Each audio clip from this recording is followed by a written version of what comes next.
Any solution you build around data has to have a strong partnership between the people that understand the data, the people that can define the outcomes that they're looking for, and the IT person who can construct the data models and the outputs to meet those outcomes. This idea of managing a big data solution, should a company be in that business or should they look to have someone else do it?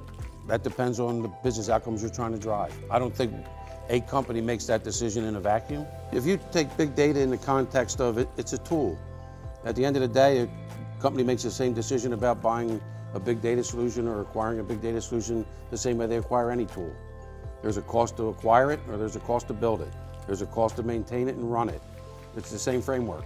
And whether you want to invest in that or buy versus build, that's the ultimate decision. At the end of the day, it's a tool. Having the people and the talent and the passion to look at information, that's critical. Having very good commitment within the organization. It's one thing to look at data, but to be a data-driven organization, there's a culture that has to be pervasive if you're serious about that. Technology is fundamental.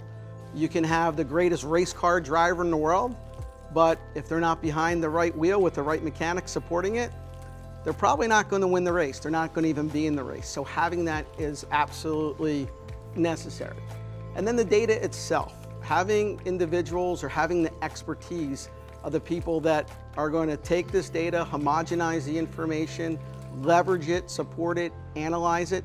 You need all of it. You need the people and the passion that understand the technology, that can leverage the technology, digging into the data and making use cases out of the data that make sense and can drive business outcomes.